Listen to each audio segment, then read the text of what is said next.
The wine touched his lips. The boy king died screaming. Cersei pointed her finger. But this time, the dwarf did not fall. Because someone else had noticed. Someone clever.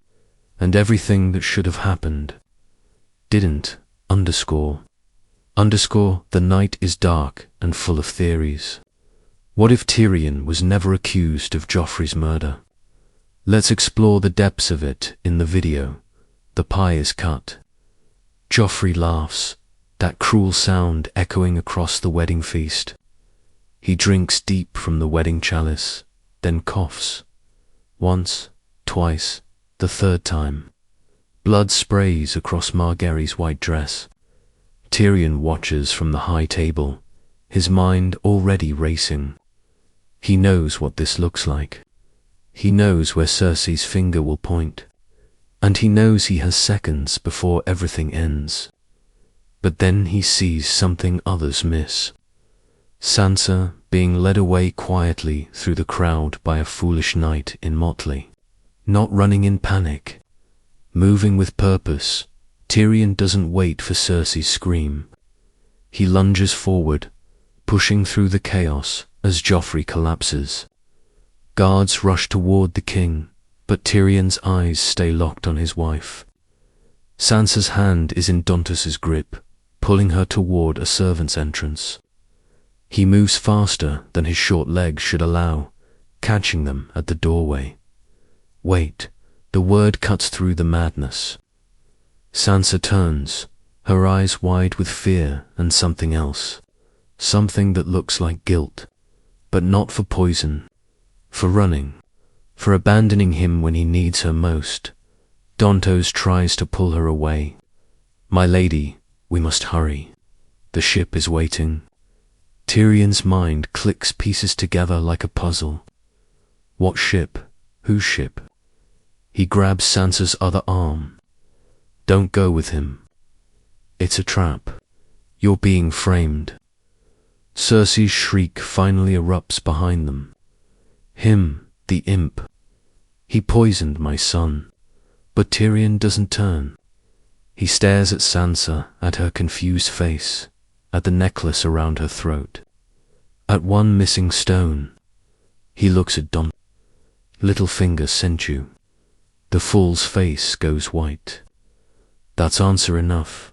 Tyrion spins, still gripping Sansa. Father. Tywin pushes through the crowd, his face carved from stone. Cersei's pointing at Tyrion, screaming for his head. But Tyrion raises his voice over hers. Look at Lady Sansa's necklace. Look at the fool who tried to take her. Look at who benefits if I'm blamed and she flees. Tywin's cold eyes miss nothing. He sees the missing stone. Sees Dontos frozen in terror. Sees Sansa's confusion that's too genuine to fake. Sir Meryn sees the fool. The gold cloak obeys instantly. Tyrion meets his father's gaze. Someone set this up. The fool breaks quickly in the black cells. He sings of Littlefinger, of ships waiting in Blackwater Bay, of plans within plans. But he doesn't know who provided the poison. That secret, he swears, came from the Tyrells through Lady Olenna. The realm holds its breath. The boy king is dead. The dwarf didn't do it, but someone did, and now the real game begins. Tywin stands in the throne room, looking at the iron throne where Tommen now sits, a terrified boy of 8. The hand's eyes are calculating. This is worse than Tyrion being guilty. This threatens everything. The Tyrells arrive at the Red Keep with smiles that don't reach their eyes. Margaery wears mourning black, playing the grieving widow beautifully. But Mace Tyrell's face is tight with barely concealed panic. Lady Olenna sits in her chair, looking at Tywin like a lion regards a mouse. We had nothing to do with this tragedy. Of course not. Tywin's voice drips false courtesy, though curious how the fool named your mother. Lies from a tortured man mean nothing. Perhaps, but the realm will wonder. The old woman's eyes narrow. Careful, Lord Tywin. Your house has secrets too. In the small council chamber, Tyrion pours wine with shaking hands. He's alive. He should feel relief. Instead, he feels the noose tightening differently. Varys watches him with those knowing eyes. You're alive because you're useful, little lord. For now. Pycelle mutters about investigations and justice. But everyone knows justice died with Joffrey. Politics remains. Tywin enters, and the room goes silent. My son will remain as master of coin. He's proven his value. Tyrion should feel grateful. He doesn't, because his father's eyes promise this debt will be collected. With interest, Cersei drinks wine like water, rage and grief painting her face in madness. She knows Tyrion didn't do it, but she wants him to hurt anyway. She corners him in the hallway, her breath whines. You think you've won. You think father's protection will last. Tyrion meets her gaze steadily. I think we both lost something today, sister. A son, a king. Whatever else we are to each other, can we not mourn that? Her hand flies, the slap echoing off stone. Then she laughs, that broken sound that chills him. You'll pay. Maybe not today, but you'll pay. Night falls on King's Landing. In the sept of Baelor, Joffrey lies in state, painted and pale. Margaery kneels beside the bier, performing grief for the watching lords. But her eyes flick to Tommen, standing small and scared. The new king. Her new king, if she plays this right. Tyrion watches from the shadows, seeing the calculation beneath her tears. She didn't know. He's suddenly certain. Margaery didn't know about the poison, but grandmother Ellen. That's a different question, and questions like that get people killed. 3 days after the wedding, another player arrives. Oberyn Martell walks into the Red Keep like a cat into a kennel. He's come for a trial, for justice, for vengeance. But the trial never happened. The dwarf didn't fall. Now the red viper coils in the capital, searching for other prey. He finds Tyrion in the Tower of the Hand, drinking alone. I hear you cheated death, little lion. Tyrion raises his cup. Momentarily, the Dornish prince sits without invitation. Then let's drink to survival, and to finding who really killed the boy. I have my own murders to solve. Tyrion and Oberyn share wine and words. The dwarf is careful, dancing around topics like a man crossing broken glass. But Oberyn isn't subtle. Your father's hands are covered in blood. Dornish blood. Ilya's blood. My sister's children's blood. That trial I came for. It still needs to happen, just with different defendants. Tyrion's blood runs cold. He knows what this means, what it threatens. Father, I need to warn father. But part of him, the part that suffered under Tywin's cruelty all his life, stays silent. Perhaps some trials are deserved. Perhaps some justice is necessary, no matter the cost. Perhaps some justice is necessary, no matter the cost. The investigation into Joffrey's murder continues, but quietly. Tywin doesn't want a spectacle. He wants control. But control slips through his fingers like sand. The Tyrells grow more defensive. The Dornish grow more aggressive. The faith of the Seven, empowered by Cersei's desperate attempts to arm them against her enemies, grows bolder. The High Sparrow walks the streets, preaching about sin and punishment, about kings and queens who mock the gods, about justice for the common man. Tyrion watches from the Red Keep and sees disaster approaching. We're lighting fires we can't control. Cersei makes her fatal mistake. She storms into the small council, her eyes wild. The faith militant will restore them. Let them have their power. They'll protect Tommen from our enemies. Tywin's face goes rigid. You'll do no such thing.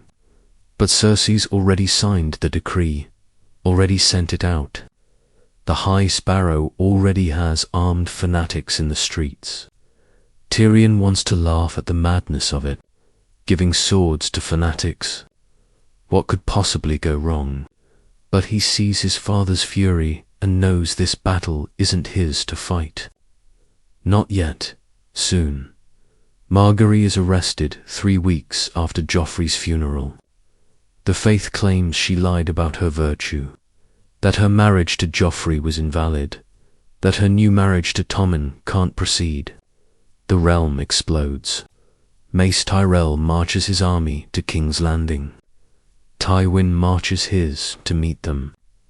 Civil war looms over the capital like a thundercloud, and Tyrion stands in the middle, trying to hold it together with words and wine and desperate diplomacy. He meets Mace on the rosy road. "My lord, this madness serves no one." Mace's face is purple. "Give me my granddaughter. Give her now." Tyrion negotiates like his life depends on it, because it does. He offers Margaery's release in exchange for testimony about Joffrey's death. The Tyrell's support for Tommen's reign. A new marriage alliance, perhaps between houses. Anything to avoid the slaughter. Mace wants blood. Tywin wants submission. Tyrion just wants to survive. He brokers a compromise that satisfies no one but prevents immediate war. Margaery will be released to house arrest. The investigation will continue. The wedding to Tommen will proceed. Eventually, maybe, if everyone behaves. No one will behave. Tyrion knows that. They all know that. But it buys time. In the quiet, after the storm, Jaime finds Tyrion drinking on the battlements. "You did well, little brother." Tyrion laughs bitterly. "I delayed the inevitable. That's not the same as success." Jaime sits beside him, his golden hand catching moonlight. "There's something I need to tell you." About Tisha. Tyrion's whole body goes still. What about her? And Jaime, honorable Jaime, finally tells the truth. "She wasn't a whore. Father made me lie. She loved you, and we destroyed her for it." The wine cup falls from Tyrion's nerveless fingers, shattering on stone below. Everything he believed, everything he suffered, all built on lies. Tyrion doesn't speak to Jaime for days. He doesn't speak to anyone. He drinks and thinks and plans. Father lied about Tisha. Father would lie about anything. Father's hands are covered in blood, just like Oberyn said. And suddenly, the right thing and the vengeful thing align perfectly in Tyrion's mind. He finds Oberyn in a brothel, surprising no one. "I know where you can find proof." About Ilya, about the Mountain's orders, about who commanded her death. The Red Viper's smile is all teeth. "Then let's go hunting, little lion. Let's find the truth that everyone's tried to bury." They search in the places Tywin thought secure. Pycelle's chambers, Qyburn's notes, letters in the Hand's Tower, and they find it. Evidence of orders, of commands given during Robert's rebellion, of Tywin's cold calculations that led to Ilya Martell's rape and murder, to her children's deaths. Not direct orders, perhaps, but knowing permission, willful blindness to the Mountain's nature. Oberyn holds the letters with shaking hands. "I knew it. I always knew it. But knowing and proving are different things. Now I have both. Tyrion looks at the evidence that will damn his father. He should feel guilt. He should feel horror. He feels free. The small council meeting the next day starts normally. Discussions of grain supplies, reports from the north about updates on the Tyrell situation. Then Oberyn speaks. Lord Tywin, I have questions about events during Robert's rebellion. The room freezes. Tywin's eyes are ice. This is neither the time nor place for your Dornish grievances. Oberyn stands, placing letters on the table. These say otherwise. These say you gave the mountain permission. These say you knew what would happen to my sister. These say you're guilty of her murder. The silence that follows is absolute. Then Tywin's hand moves toward his sword. Chaos erupts. Oberyn's hand is already on his spear. Tywin's guards draw steel. Tyrion lunges forward. Stop. Everyone stop. But it's too late for words. It was always too late. Oberyn is too fast, too angry, too skilled. His spear flashes once. Tywin's guard falls. Twice another guard drops. 3 times. The hand of the king stumbles back, a red line across his thigh. Not fatal, not yet. But the damage is done. Oberyn backs away, spear leveled at Tywin's heart. Your father, little lion? Your father's debt comes due, and I will be the collector. It comes due, and I will be the collector.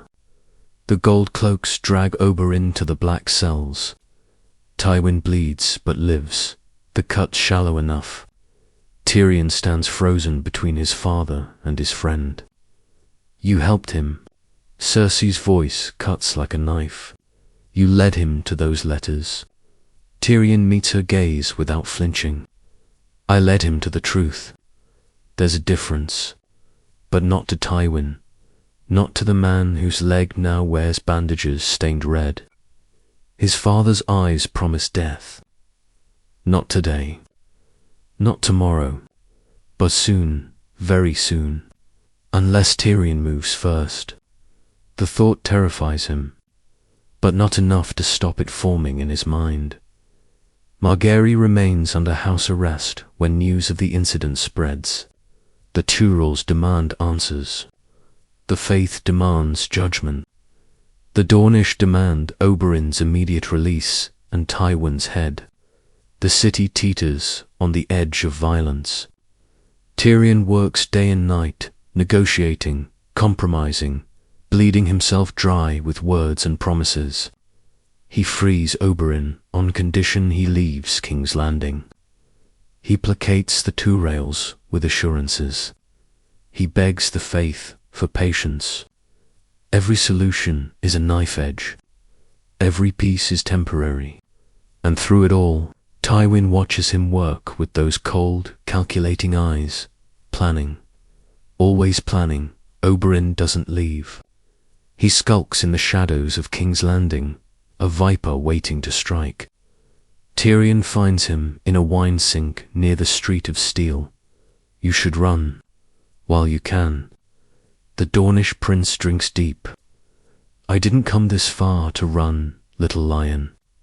The mountain still breathes. Your father still plots. Justice still waits. But I learned something about you. You didn't tell your father about the evidence until I showed it. You could have warned him, could have stopped me. You chose not to. That makes you interesting, or it makes me a traitor to my blood. News from the north changes everything. The Boltons have betrayed Robb Stark. The Red Wedding has stained the twins with blood. The young wolf is dead. His mother is dead. The north is broken. Tyrion hears the news and feels sick. More death. More murder. More family destroying family. And through it all, Tywin sits in the small council looking satisfied. This is his work, his plan, his victory. Tyrion looks at his father and sees not a great man, but a monster. A brilliant, terrible monster who sacrifices everything for power, for legacy, for a name that means nothing if souls are the price. Sansa hears about her family's slaughter and breaks. Tyrion finds her in their chambers, sobbing into pillows. He doesn't know what to say. What words exist for this level of pain? He sits beside her, offering silent presence. She turns on him with rage and grief in her eyes. Your father did this. Your family killed mine. I know. The admission hangs between them. I know, and I'm sorry. Sorry doesn't bring them back. No, it doesn't. But I swear to you, Sansa, by every god that exists, this ends. My father's cruelty ends. I'll make sure of it. The promise to Sansa changes something in Tyrion. He stops surviving and starts plotting. He studies his father like an enemy general studies a fortress, looking for weaknesses, finding them. Tywin is old, despite his vitality. He drinks more wine than before, the leg wound paining him. He trusts Pycelle to mix his pain drafts. Pycelle, who can be manipulated. Pycelle, who fears power. Pycelle, who might be convinced that Tywin's death would save thousands of lives. The thought should horrify Tyrion. Instead, it gives him hope. Dark hope, poisonous hope. But hope nonetheless. Cersei's madness blooms like rot in fruit. She discovers Tyrion and Sansa's secret meetings, their quiet conversations, their growing alliance. She interprets it as betrayal, as conspiracy. She corners Tyrion in the hallway, wine on her breath and murder in her eyes. You plot with my enemies, with the Stark girl. I should have you arrested. The Faith would love to judge you, to cleanse the realm of your sin. Tyrion keeps his voice level, though his heart races. The only one sinning here, sweet sister, is you, sinning against sense, against reason, against yourself. Her hand reaches for the dagger at her hip. Jaime stops the confrontation, his missing hand somehow more commanding than most men's swords. Enough, both of you, enough. Cersei spins on him, betrayed fury blazing. You choose him over me, always him over me. Jaime's face is carved from stone. I choose sense over madness, Cersei. I choose the realm over our pride. We've lost enough. We've done enough damage. It's time to stop. She laughs, that broken laugh that signals her fracture. Stop. When did lions ever stop hunting? We hunt until there's nothing left to kill, until the prey is gone, or until the hunters destroy themselves. Qyburn comes to Tyrion in secret. The former maester wears his chains, but serves darker masters.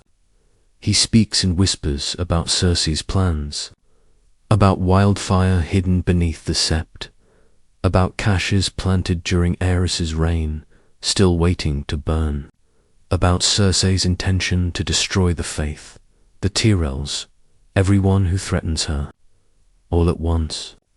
In one glorious blaze, Tyrion feels his blood turn to ice. She's planning to burn them, the sept, everyone inside. Qyburn nods slowly, unless someone stops her. I thought you should know. I'm many things, my lord, but a fanatic. That I am not. Tyrion takes the information to his father, expecting horror, expecting immediate action. Instead, Tywin's eyes grow calculating.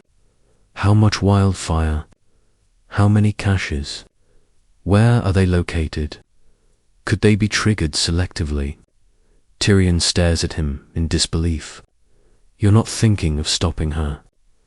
You're thinking of controlling the fire, using it yourself. Tywin's smile is colder than winter. The sept represents a problem. The faith has grown too bold. If my daughter hands us the solution, why not use it? Because it's madness, father. Because it's murder on a scale even you should fear. But Tywin Lannister fears nothing, except weakness. And weakness he will never show. Oberyn finds Tyrion drinking in the Godswood, staring at the heart tree's carved face. The red viper sits without invitation. You look like a man with terrible knowledge. Tyrion laughs bitterly. Knowledge is always terrible. The more you know, the more you wish you didn't. Oberyn understands. That's why ignorance is bliss. But we're not blessed with ignorance. You and I, we see too much, understand too much, suffer too much. What will you do with your knowledge, little lion? Stop, my father. Stop, my sister. Stop this madness before it consumes us all. The Dornish prince nods slowly. Then you'll need allies. Fortunately, I know where to find them. They gather in secret.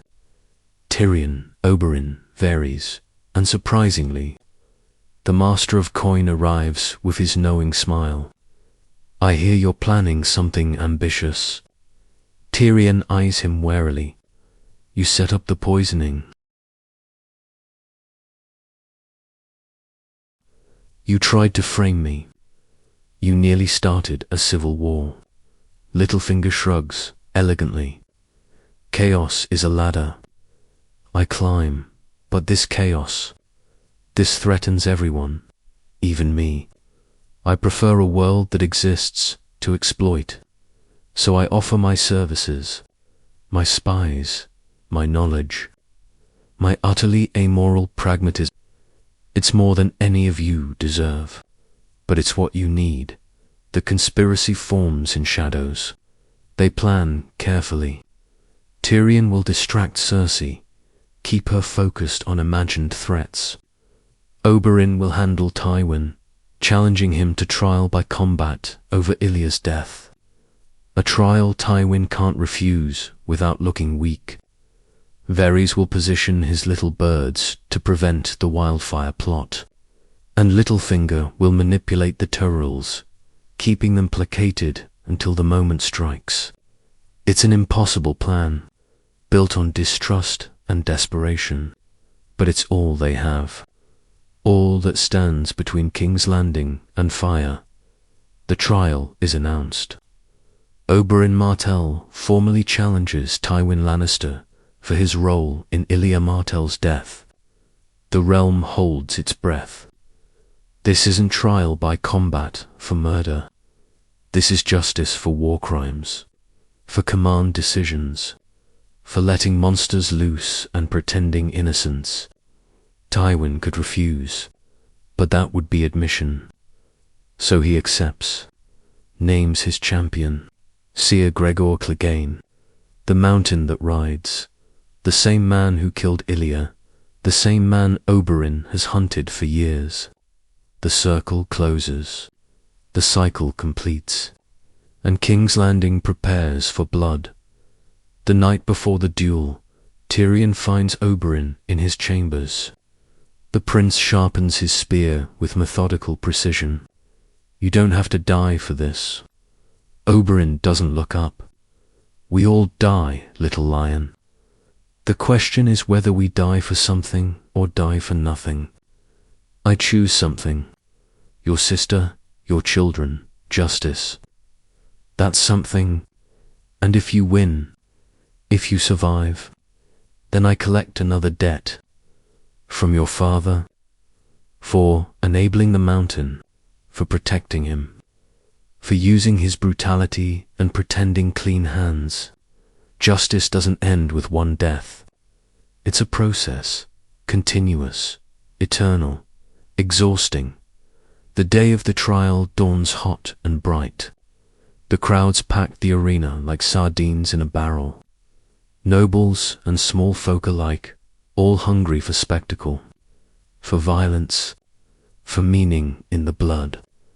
Oberyn enters light and graceful, his spear catching sunlight like liquid metal. The mountain enters like a walking siege tower, armor black as night, sword long as a grown man. They face each other across sand already red with history. The herald calls the charges.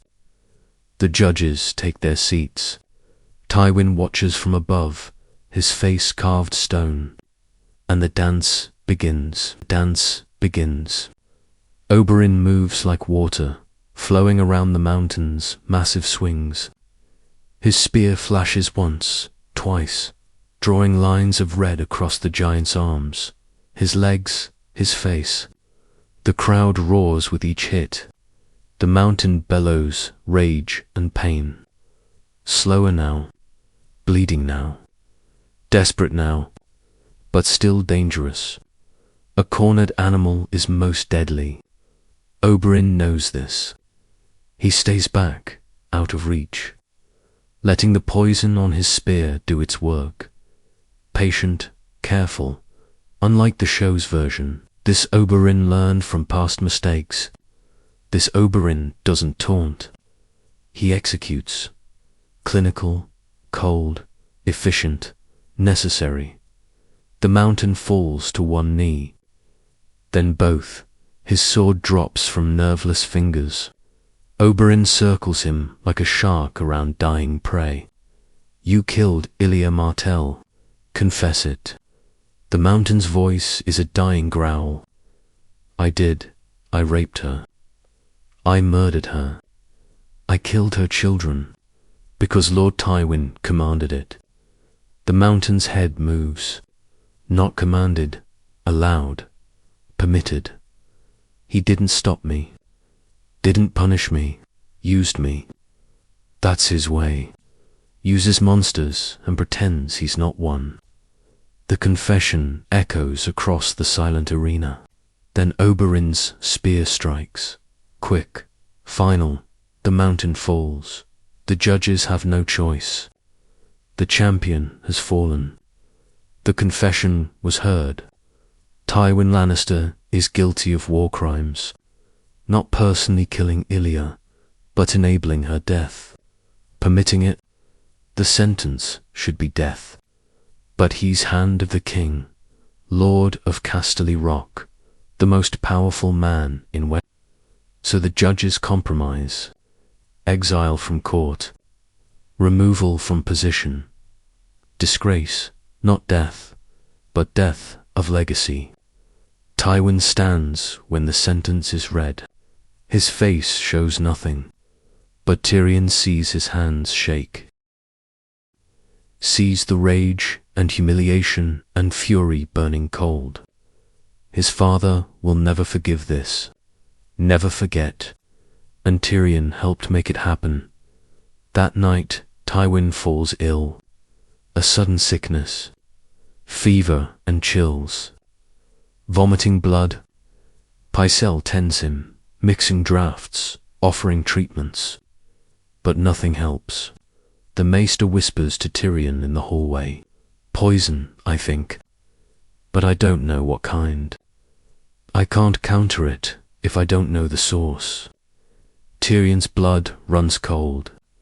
Who would dare? Then he remembers. Oberyn, smiling with too many teeth. Oberyn, promising justice would continue. Oberyn's reputation with poisons. The Red Viper has struck without ever raising his spear. And Tywin Lannister, mighty and terrible, dies not in glory but in agony, fitting justice. Terrible justice. Tywin Lannister dies at dawn. The mighty lion reduced to a feverish corpse in sweat-soaked sheets. Tyrion stands over the body, feeling nothing and everything. Guilt, relief, horror, freedom. A Maester pronounces the cause as natural illness. Only Tyrion and Oberyn know different. Only they share the weight of this murder. This justice. This sin.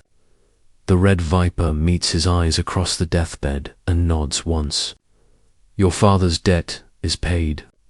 Mine too, perhaps. Or perhaps debts like ours never truly clear. They just accumulate interest, compound, destroy.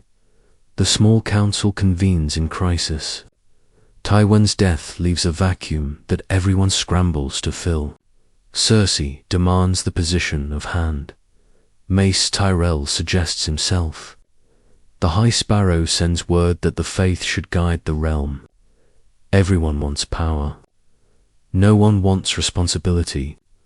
Tyrion sits at the table, exhausted, knowing what comes next. Tommen's voice, high and scared, cuts through the arguing. I name Tyrion Lannister as Hand of the King. The room goes silent. Cersei's face turns purple, but the king has spoken. And that means everything, or nothing, depending on who has the swords. Tyrion's first act as Hand is to release Margaery from house arrest. She emerges from the maiden vow like a spring flower from winter's prison, beautiful and calculating in equal measure. She curtsies to Tyrion with a smile that doesn't reach her eyes. Thank you, Lord Hand. I won't forget this kindness. That's what worries me. She laughs, a sound like bells and knives.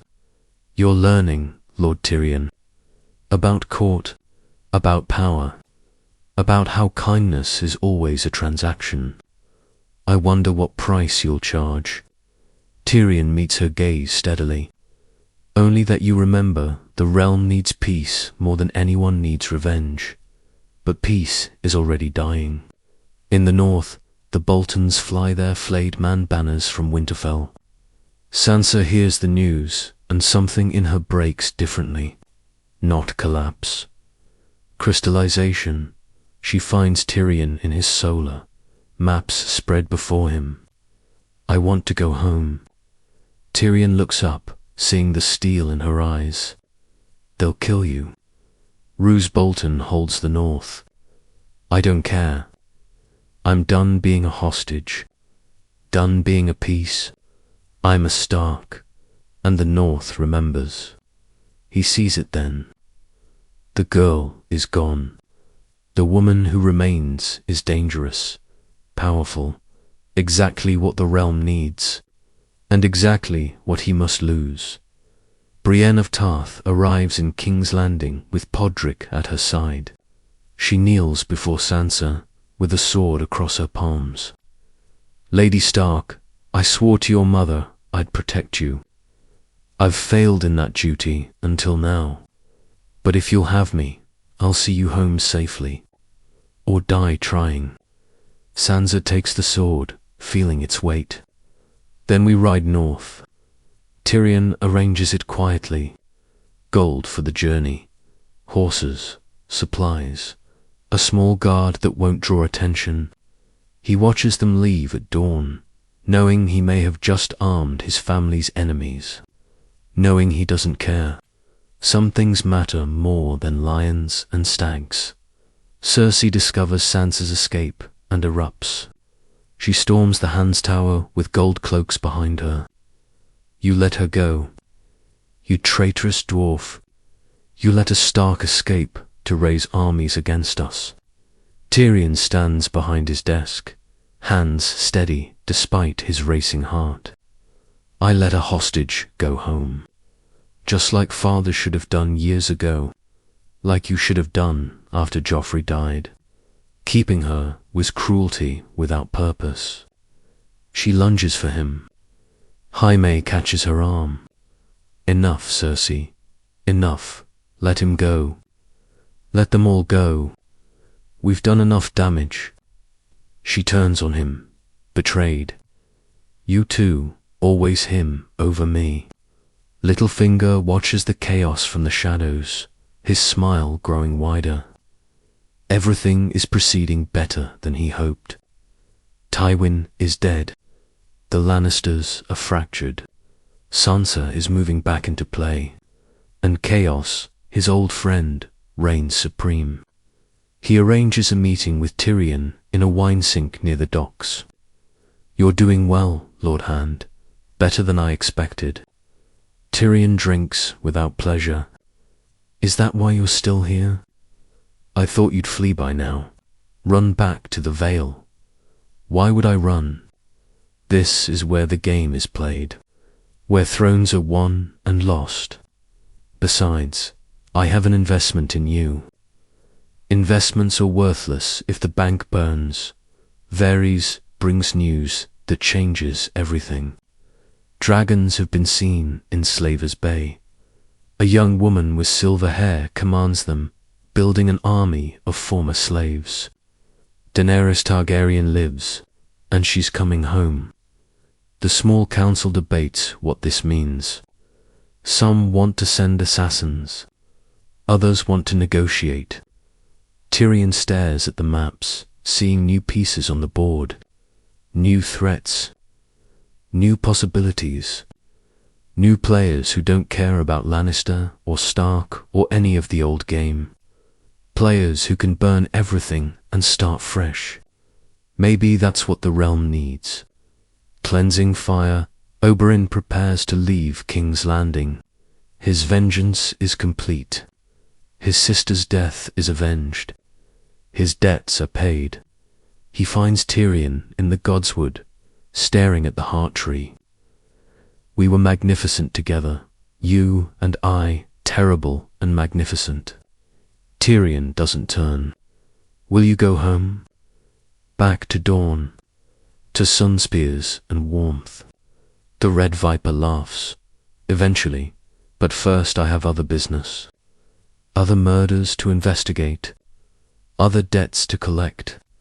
The game doesn't end, little lion. It just changes players. We'll meet again.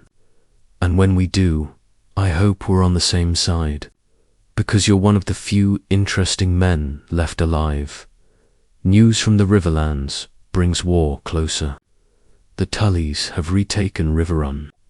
Littlefinger's agents report that Edmure Tully is gathering forces, calling the Riverlords to march. The Brotherhood without banners emerges from the shadows, led by a resurrected woman who whispers of vengeance for the Red Wedding. The realm fractures further. North against Bolton. Riverlands against Frey. Everyone against everyone. Tyrion works himself to exhaustion, trying to hold the center together. But centers don't hold. Not in West. Not anymore. Only the edges exist. Hard edges. Cutting edges. Bleeding edges. Cersei vanishes from the Red Keep one night. Gold cloaks search everywhere but find nothing. She's simply gone. Qyburn, too. Both missing. Both dangerous. Jaime comes to Tyrion, his face pale. She's going to do it. The wildfire. We have to stop her. But Tyrion's already moving. Already sending ravens to Casterly Rock. Already preparing for what comes next. Where would she go? Jaime's voice is hollow. Home. She'd go home to gather forces. To prepare. To burn it all down from a position of strength. Then we go after her. Before she can strike. Before more die for her madness. The brothers look at each other, united at last. The journey to Casterly Rock takes weeks.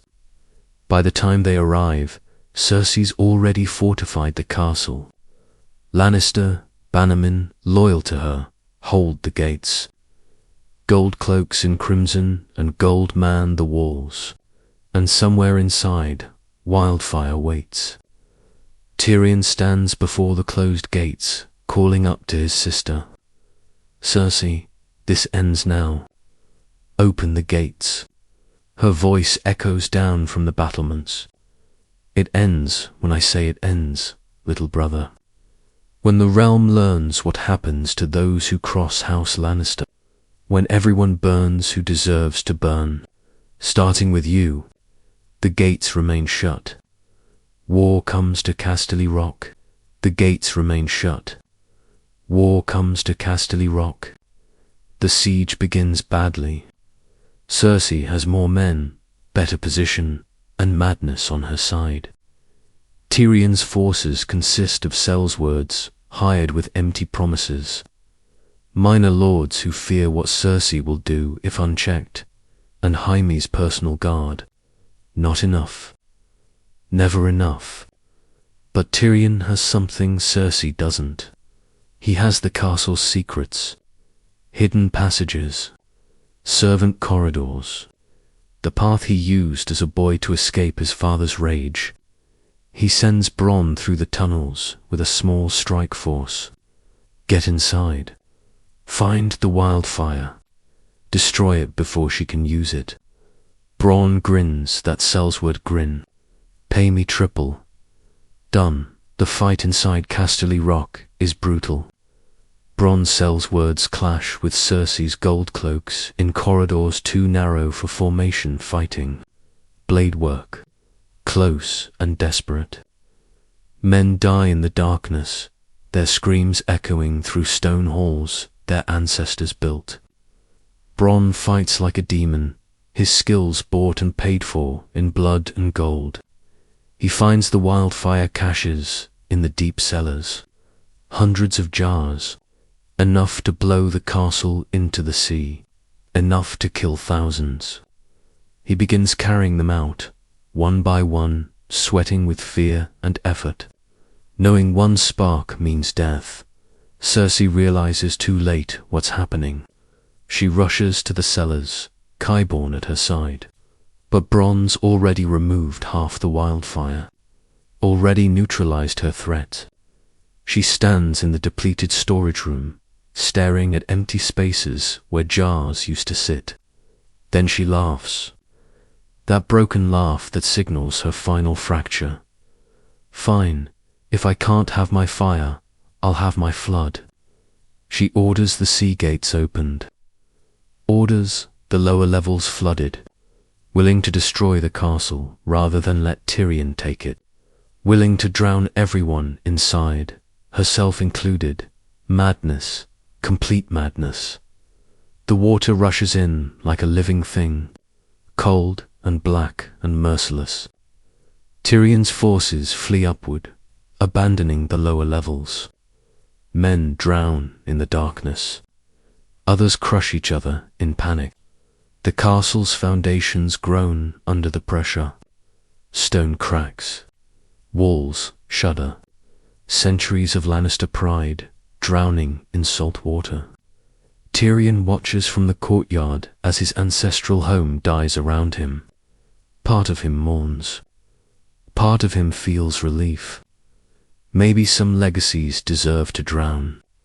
Maybe some houses should end. Maybe the lion's roar needs to fade into silence. Jaime finds Cersei on the battlements, watching the water rise. She turns to him, her dress soaked, her hair wild. Do you see, brother? Do you see what they made me do? They forced this. Forced me to destroy everything we built. Everything we are. Jaime's face is carved from stone. No one forced you, Cersei.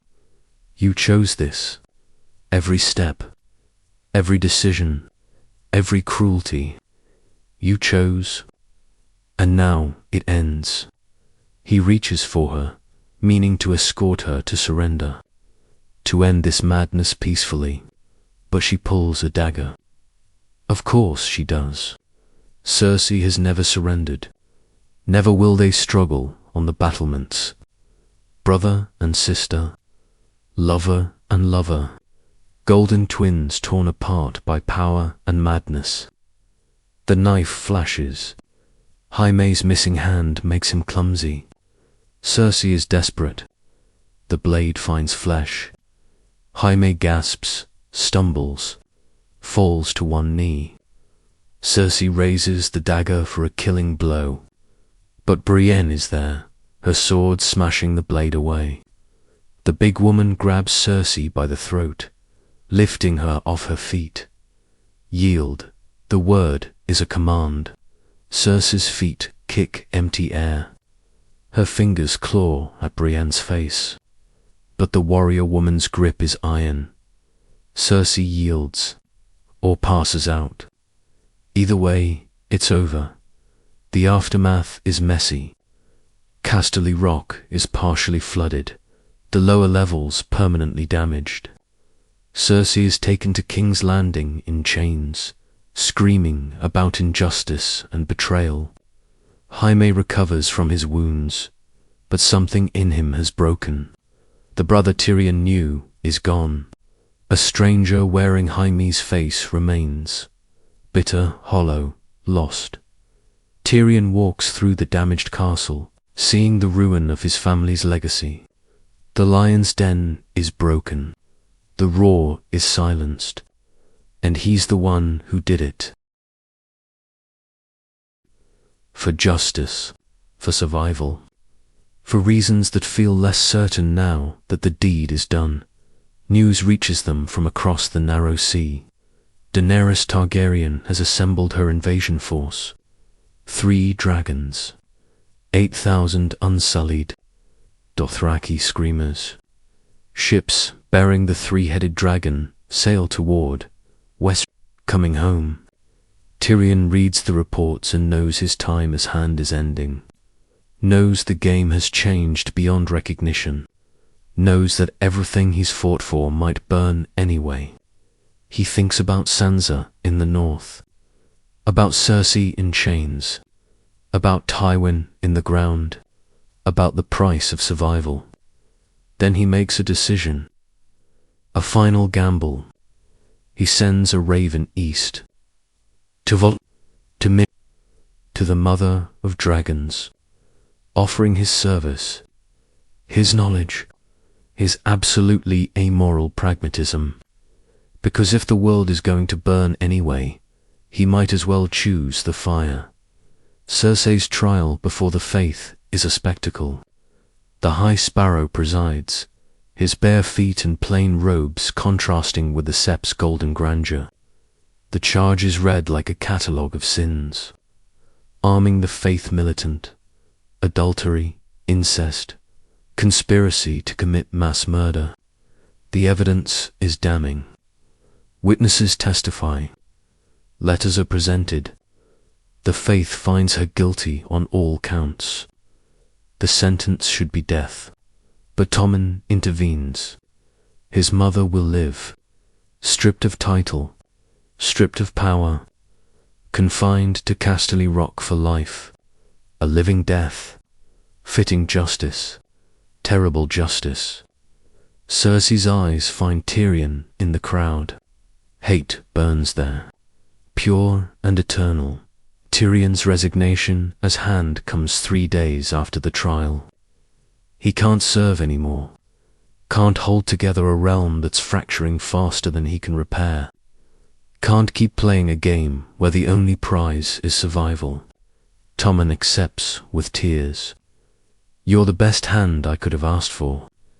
Tyrion smiles sadly. You'll find better, someone who still believes, who still has hope. I'm fresh out of both. Margaery takes his place, the first woman to serve as Hand of the King. She's young, she's clever, and she's learned from watching everyone else's mistakes. Maybe that's enough. Maybe in the north Sansa Stark reaches Winterfell with Brienne at her side. The castle is occupied by Boltons, but not for long. The northern lords, furious about the Red Wedding, rally to her banner. Lord Roose Bolton finds himself besieged in the castle he stole, surrounded by angry Northmen calling for his blood, for justice, for vengeance. He tries to negotiate, offers tribute, offers hostages, but the North remembers, and the North doesn't forgive. When Winterfell falls, Roose Bolton is given to the wolves. Literally, Sansa watches without flinching. This is what power feels like. Cold, necessary, hers. Jon Snow rides south from Castle Black with news that changes everything. The White Walkers are real. The long night is coming. The petty squabbles over iron chairs don't matter when the dead are marching. He reaches Winterfell and finds Sansa ruling as queen in the north. The reunion is emotional, complicated. He's her bastard brother, her family, her ally. But he brings warnings no one wants to hear. We need to prepare, need to unite, need to forget our feuds and face the real enemy. Sansa listens. She's learned to listen, to calculate, to understand that power means nothing if there's no realm left to rule. Tyrion travels east. Each mile away from Westeros feels like shedding weight, like chains falling. He passes through Volantis, following rumors of dragons and silver-haired queens. He travels with Jaime, their brotherhood tested but not broken. They don't speak of Cersei, don't speak of Tywin, don't speak of all the ghosts they carry. They just ride, day after day, heading towards something new, something that might redeem them, or might destroy them. Either way, it's forward, not backward, not dwelling in past failures. Moving in Meereen, Daenerys Targaryen holds court in the Great Pyramid. She's conquered Slaver's Bay, freed countless slaves, built an army, hatched dragons. Now she plans her invasion of Westeros, of home. But home is a place she's never seen. A memory built from her brother's lies and Sir Barristan's stories. She needs guidance, needs someone who knows the realm, who understands its politics, its people, its weaknesses. When Tyrion Lannister arrives at her gates, requesting an audience, she's curious. The dwarf from across the narrow sea, the kinslayer, the cursed little lion. She grants him entry. Their first meeting is tense. Tyrion kneels, knowing this woman could feed him to dragons with a word. Your Grace, I come offering service. I know its houses, its people, its secrets. I can help you win. Daenerys studies him with eyes too old for her years. You're a Lannister. Your family has done terrible things. What makes you think I want your service? Tyrion meets her gaze steadily. Because terrible people know how terrible people think. Because I've climbed from the bottom and seen the top and know both are terrible. Because I want to be better than my name. Maybe together we can make something better than what exists. We can make something better than what exists. Daenerys tests him, asks questions about Westerosi politics, about the great houses, about what she faces when she lands. Tyrion answers honestly, brutally so. You'll face a realm that's been at war for years, that's exhausted, that fears change. Your dragons will terrify them. Your foreign army will terrify them. You'll terrify them. But fear can be useful if wielded correctly, if paired with mercy, with justice, with the promise of something better than what they have. Daenerys smiles. Jorah Mormont warned me about you, said you were dangerous. He was right. You're hired. Welcome to my council, Lord Lannister. Tyrion, please. I'm done with lords. The invasion fleet assembles. Ships from Meereen, from Volantis, from every free city that sees opportunity in chaos. Dragons fly overhead, casting shadows like omens. Unsullied practice formation drills on the decks. Dothraki tend their horses in the holds. The second sons and the Stormcrows sharpen their weapons. Everyone prepares for war. Tyrion stands at the rail, watching Essos fade behind them. Jaime joins him, having second thoughts, always. But I stopped letting doubt paralyze me. Now I just move forward and hope I'm heading somewhere better. His brother nods. That's all any of us can do. Move forward and hope. In Westeros, the realm holds its breath. Sansa rules the north. Margaery guides Tommen in King's Landing. The Tyrells consolidate power in the Reach. Dawn watches and waits. Oberyn whispering in his brother's ear about opportunities and alliances. The Riverlands rebuild under Edmure Tully. The Vale remains isolated under Littlefinger's subtle control. The Stormlands split between loyalties. The Iron Islands raid and burn as always. And in the far north, Jon Snow fortifies Castle Black, watching the horizon, seeing winter approach, knowing that all their petty conflicts will mean nothing when the long night falls. News of Daenerys' approach reaches King's Landing. Margaery convenes the small council. Tyrion's with her. He sent a raven. He's her hand now. The room explodes in panic and fury. Betrayal, treason. But Margaery raises her hand for silence. Or opportunity. If Tyrion vouches for her, perhaps we should listen. Perhaps we should negotiate rather than fight. We've had enough war. Enough death. Enough destruction. Maybe it's time for something different. The council debates through the night. Some want to resist. Others want to surrender. Others want to manipulate. It's politics. It's always politics. Even with dragons on the horizon, Daenerys' fleet lands at Dragonstone first. The ancestral seat of House Targaryen, abandoned and waiting. She walks through the halls her ancestors built, feeling the weight of history, of legacy, of destiny. Tyrion walks beside her, explaining the significance of each room, each throne, each painting. This is where your family planned their conquest, where dragons were born, where kings were made, and where they went mad. Remember that last part, Your Grace. Power here has a price. Remember the price. Daenerys touches the walls, feeling cold stone. I won't forget. I won't become my father. That's why I need people like you. To remind me. To keep me human. The negotiations begin. Ravens fly between Dragonstone and King's Landing. Between north and south. Between every power center in the realm.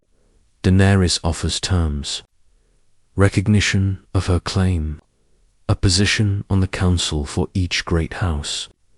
Justice but not vengeance. Rebuilding but not retaliation. Peace but with dragons to enforce it. Margaery counters. Tommen remains king. Daenerys marries him, uniting Targaryen and Baratheon again.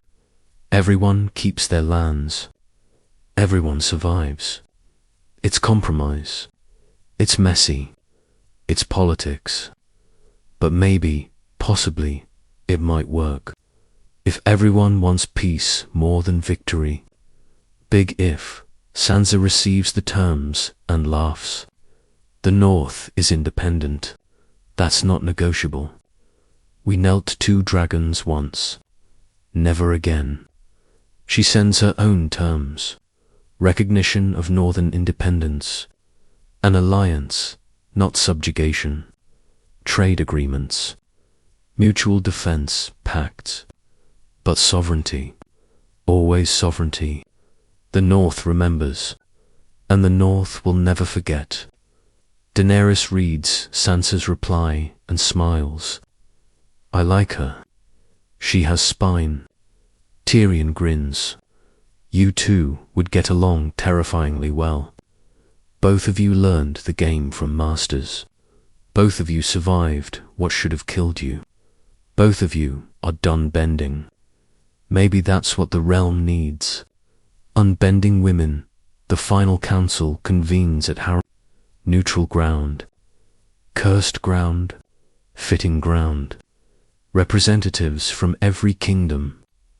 Sansa for the north. Margaery for the crown. Daenerys for the claimants. Yara Greyjoy for the islands. Oberyn for Dorne. Lords and ladies from every corner of the realm. They debate for days, argue, compromise, threaten, negotiate. Tyrion moderates, keeping peace through wit and wine.